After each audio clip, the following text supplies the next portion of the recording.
नमस्कार, मैं बदलाव की ओर से संदीप राजपूत। आज हमारे साथ है डॉक्टर सतपाल भारद्वाज जी, जो बीजेपी के वरिष्ठ नेता भी है, शिक्षित नेता।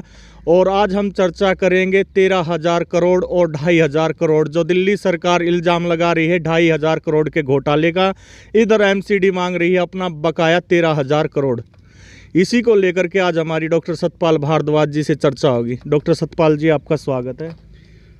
आदरणीय संदीप जी, मैं आपका बहुत आभार व्यक्त करता हूं कि आप अपने YouTube चैनल बदलाव की ओर के माध्यम से दिल्ली और आसपास के NCR क्षेत्र की बहुत सारी समस्याओं को लेकर बहुत जागरूक हैं। जी, मैं आपका स्वागत करता हूं। डॉक्टर साहब, जिस तरीके की दिल्ली सरकार और एमसीडी का झगड़ा चल रहा है 13,000 करोड़ को लेकर के, उस पर थोड़ा सा प्रकाश डालिए। देखिए, ये जो 13,000 करोड़ रुपए की बात को लेकर हमारे निगम और हमारी संस्थाएं जो केजरीवाल जी के घर के सामने धरना भी दे चुकी हैं जी, ये विषय एक पैदा किया हुआ विषय है आम आदमी पार्टी का। आदरणीय केजरीवाल जी को मैं सम्मान के साथ एक बात कहना चाहता हूँ कि निगम की व्यवस्था चलाने के लिए यदि आप प्रॉपर बजट भी नहीं देंगे जी, तो निगम किस प्रकार से अपने कर्मचारियों को वेतन देगा, साफ सफाई की व्यवस्था और दिल्ली की चरमराती हुई जो आज स्वास्थ्य संबंधी जो बातें हैं उनको कैसे व्यवस्थित करेगा। जी, ये मेरा मानना है कि आगामी जो निगम के चुनाव हैं जी, उनसे भयभीत होकर केजरीवाल जी निगम की इन सब व्यवस्थाओं को बदनाम करने के लिए बजट को रोके हुए हैं, जो कि एक गलत तरीका है। वैधानिक और संवैधानिक तरीके से ये उनका एक बहुत ही गलत कार्य है जो उनको नहीं करना चाहिए। जो नॉर्थ एमसीडी पर इल्जाम लगाया गया 2,500 करोड़ का, उसको लेकर के क्या कहेंगे? मैं तो ये कहूँगा केजरीवाल जी को कि वो 900 चूहे खाकर बिल्ली हज को जा रही है। जी, जो व्यक्ति इस दिल्ली के अंदर राजनीतिक परिवर्तन के लिए आया था, लोग उस समय नारे लगा रहे थे भ्रष्टाचार का काल केजरीवाल, स्वयं के अंदर झांक कर देखे। जी, अपने मंत्रियों और अपने तंत्र की तरफ झांक कर देखे। क्या उन्होंने भ्रष्टाचार खत्म कर दिया? दूसरों पर आरोप लगाना बहुत आसान है, लेकिन स्वयं की व्यवस्थाओं के ऊपर आपके यहाँ जो चल रहा है, कभी आपने उसकी तरफ भी झांक कर देखा है? 2500 करोड़ रुपए की जो ये बात कर रहे हैं गड़बड़ घोटाले की, एक भी सबूत क्या वो दे पाए मीडिया को? जी, क्या वो सड़क पर उतर कर ये बता पाए कि 2500 करोड़ रुपया किस मद में खाया गया? किस तरह से आप किसी पर आरोप लगा सकते हैं? कई बार ये स्वयं कटघरे में खड़े दिखाई देते हैं। मुझे नहीं लगता कि ये इसके पीछे सिर्फ एक जो आने वाला जो चुनाव है निगम का, उस पर इनकी गिद्ध दृष्टि है। जी, एक अच्छे कार्य करने वाले लोगों को रोक कर ये सिद्ध करना चाह रहे हैं कि निगम ठीक से कार्य नहीं कर रहा है और दिल्ली सरकार भी हमारी और निगम भी हमारा। क्योंकि देश इस विधान में दिल्ली के अंदर निगम और DDA और दिल्ली सरकार, ये तीन व्यवस्थाएं दिल्ली का कार्य करती हैं। इनमें निगम एक ऐसा वो संस्थान है, एक ऐसी व्यवस्था है जिसका दिल्ली की हर दृष्टि से बड़ा महत्व है। जी, और इसको लेकर भी इसके मन में या इस पार्टी के मन में ये है कि मैं इस पर भी अपना कब्जा जमा लूँ। और इसके अलावा ये 2500 करोड़ रुपए का एक शगुफा है और जनता को भ्रमित करके भारतीय जनता पार्टी आधारित जो निगम के लोग हैं उनको बदनाम करने के लिए ये सब ये व्यवस्थाएं कर रहा है। कहा गया कि कोर्ट में भी गई है एमसीडी। कोर्ट में गई है तो ठीक है, संविधान के दायरे में कोई बात वो कहेंगे तो वो सिद्ध कर दें। लेकिन कोर्ट का निर्णय ये आया कि केजरीवाल के पास कोई बकाया नहीं है। ये शब्द हैं चंद्र सिंह रावता।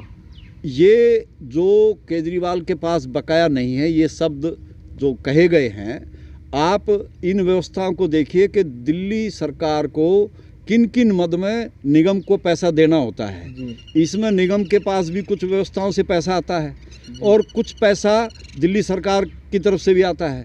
इनके पैसे का जो खर्च है, इन्होंने अन्य मदों में बहुत ज़्यादा खर्च कर दिया है, जिसका आरोप ये लोग अपने निगम के ऊपर लगा रहे हैं। जैसे का मतलब देखिए बहुत सारी व्यवस्थाएं ऐसी हैं दिल्ली के अंदर जिनमें खर्च डायरेक्ट निगम करता है। जी बहुत सारी व्यवस्थाएं ऐसी हैं जो दिल्ली सरकार के अधीन होती हैं। उनका विवरण मैं आपको बहुत इस कम समय में नहीं दे सकता। जी, जो अब इल्ज़ाम है 2,500 करोड़ का, तो उसमें हम चाहेंगे कि आप उसको पूरी तरीके से आज हमारी जनता को बताएं, क्योंकि धरने पर बैठते हैं बीजेपी के निगम पार्षद, तुड़वाते हैं उनके पार्षदों के अनशन को, तुड़वाते हैं बीजेपी वाले ही। एक व्यवस्था में किसी बात को कहने का एक तरीका होता है। जी, आप संविधान के दायरे में एक सभ्य तरीके से अपनी बात को कहने का हक रखते हैं और वही हक निगम के लोगों ने और व्यवस्था में जो लोग बैठे उन्होंने अपनी बात को कहने का तरीका अपनाया है। जी, यही तरीका केजरीवाल जी जब दिल्ली में आए थे जी, तो बहुत अलग ही तरीके से स्वयं सीएम होते हुए भी धरने पर बैठ गए थे। क्या वो भूल गए इस बात को? ये कोई गलत बात नहीं है, अपनी बात को कहने का एक सभ्य तरीका है और उस बात को उन्होंने कहने की कोशिश की, लेकिन बहुत ही ढीठ एक सीएम दिल्ली का इस वक्त है, उसने इतनी मानवता भी नहीं दिखाई कि इतनी सर्दी के अंदर उसके घर के सामने इतने प्रतिष्ठित लोग जनप्रतिनिधि बैठे हैं, उनके लिए एक बार उनसे आकर बात भी करे।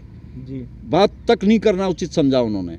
और दूसरी व्यवस्था में उनके लिए कोई भी ऐसा प्रावधान अपनी सरकार की तरफ से या व्यक्तिगत तरीके से घर के सामने कोई व्यक्ति बैठा है वो भी उन्होंने संस्कार भूल गए ये। जी, तो ये ठीक नहीं है। पहले इल्ज़ाम लगाया जाता था केजरीवाल को कहा जाता था धरना सिंह, लेकिन आज तो बीजेपी भी उसी राह पर थी। देखिए, इसने तो जो धरने दिए वो आडंबर थे। जी, अपनी ही बात को कहकर ये कितनी बार मुकर गया। जी, ऐसा सीएम दिल्ली में पहली बार देखा हमने जी, कि जो बच्चों की कसमें खाता है और फिर वही उल्टे काम करता है जो उसको करने नहीं चाहिए। जी, सत्ता के लिए केजरीवाल एक गिरगिट की तरह लोगों को बता चुका है कि सत्ता सर्वोपरि है, संस्कार और संविधान उनके लिए कोई मायने नहीं रखता। आज राज्य नीति है या राजनीति है? राजनीति का शब्द आज मैं सही मायने में कहूँ तो बहुत ही निचले स्तर पर एक राजनीति की बातें चल पड़ी हैं, जी, जिसमें पहले कुछ लोग ऐसे होते थे जो संविधान के दायरे में रहकर अपनी बात कहते थे, सभ्यता से बात कहते थे। जी, आज उन चीज़ों का बहुत अभाव हो गया है और इन संस्कारों को लोग भूलते जा रहे हैं। और केजरीवाल की तो मैं क्या कहूँ, उन्होंने तो बहुत सारे ऐसे अपने ही कार्यकाल में बहुत सारी ऐसी बातें करके कह के और उनसे पलटी मारी है, जी, जो यही तो इंगित करती है कि उनके लिए राज्य ज़रूरी है, जी, राजनीति नहीं। राजनीति नीति उसकी नीति इनके पास कोई नहीं है। जी। अब राज करने की नीति बनाई जा रही है, राज्य को चलाने की नीति नहीं बनाई। राज्य चलाने की नीति इनके पास पहले से ही नहीं थी। जी, शुरू से आज तक जितने भी इनके जो कार्य हुए हैं, जो क्रियाकलाप हुए हैं, उन सब में राज्य के ऊपर कब्जा करना इनका पहला एक सोच रही है। राज्य के अंदर एक नीति होती है जिसके संविधान के दायरे में काम करने होते हैं, जनता के हित की बात करनी होती है, लेकिन इनके लिए वोट और शासन पर कब्जा जमाने की नीति ज़्यादा है इनके पास। जी। तो आज हमारे चैनल के माध्यम से क्या कहेंगे दिल्ली की जनता को? मैं दिल्ली की जनता को एक बात कहना चाहता हूँ कि जिस प्रकार से भ्रमित करके दिल्ली विधानसभा में दोबारा से केजरीवाल और इनके लोगों ने जो कब्जा किया है, इसी तरह से नगर निगम को भी इनकी कब्जाने की एक ये चाल है और निगम के लोगों को बदनाम करके निगम के आने वाले चुनाव में अपना वर्चस्व या अपना महत्व बढ़ाने के लिए ये कार्य या आरोप प्रत्यारोप की नीति कर रहा है। इससे आम जनता बचे, क्योंकि निगम और उसके क्रियाकलाप आज भी बहुत अच्छे हैं और इसमें एक व्यवस्था ऐसी है कि इतनी बड़ी जनता के लिए कार्य करते हुए बहुत सारे हमारे निगम पार्षद बहुत अच्छा काम कर रहे हैं और जनता उनसे संतुष्ट है। तो इसमें मैं यही कहूँगा कि केजरीवाल की जो निगम में अपना पुनः इसको अपनी सीटें बढ़ाने के लिए या चुनाव में अपना महत्व देने के लिए ये सब क्रियाकलाप कर रहा है, इससे बचें। जी, धन्यवाद भारद्वाज जी। ये थे हमारे साथ भारद्वाज जी। इन्होंने बताया 13,000 करोड़ और 2,500 करोड़ के घोटाले के बारे में कि केवल एक शगुफा है 2,500 करोड़ का। कहीं ना कहीं एमसीडी में आने के लिए जो 1 साल बाद चुनाव है उनमें ताल ठोकने के लिए 2,500 करोड़ के घोटाले का आरोप लगाया जा रहा है। मैं संदीप राजपूत, बदलाव की ओर से। हमारे चैनल बदलाव की ओर को शेयर और सब्सक्राइब जरूर करें ताकि हम आने वाली वीडियो आप तक पहुंचा सकें।